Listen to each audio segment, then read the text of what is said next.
full of loneliness and misery and suffering and unhappiness, and it's all over much too quickly.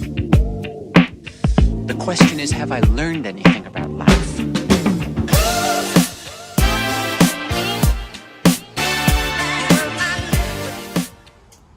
I owe you guys an explanation.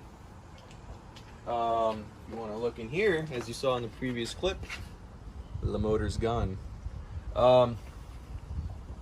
So, since I last posted probably a year ago, if you want to come back here, we started with the car got stickier tires.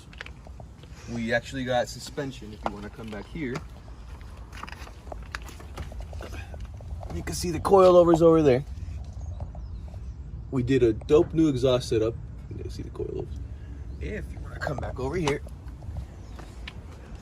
and we come over to here,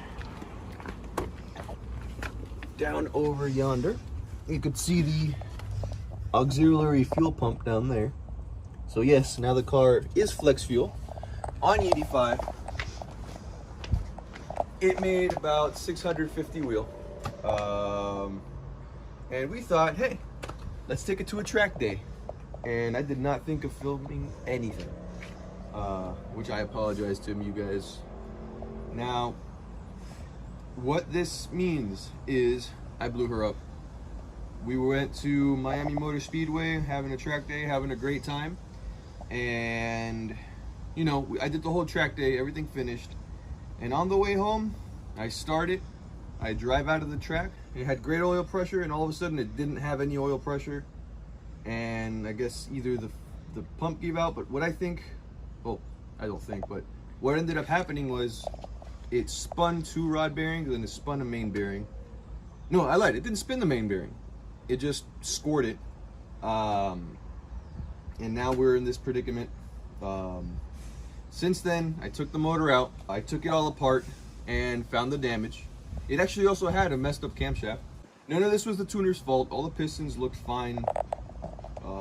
Edgar did a great job tuning it. It's just, I guess I just had a stroke of bad luck. It really looks like the previous owner over revved it, noticed there was damage, you know, sold it, and I got the short straw because it also, number 7, had 2 cracks going down the cylinder wall. That also ended up being nothing really, not that it was serious, it's serious, but it never mixed oil with the coolant, so it proves that it was probably just a surface crack. But I decided that that block was no longer something we were going to use for this car. And we ended up ordering a new block, new crankshaft, new block. I got the old crankshaft and the old block still there. I did end up bending the crankshaft, don't ask me how, which probably attests to why I spun a bearing. And fast forward to today, which is, this happened in June, and it's now August, almost September. And let me show you guys what's next with this. Okay, so as of right now, everything to my knowledge I have ordered. New rods, new pistons, new crank, new block, new oil pump. I got so this car usually brings the Melling 10355.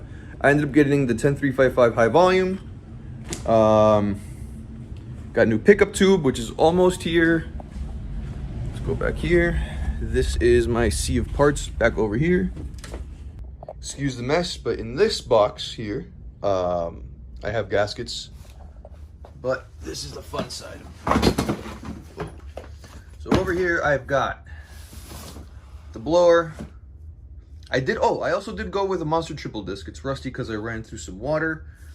Let's jump over here. I've got push rods and rockers, all the bolts. New bolts here. ARP mains, or main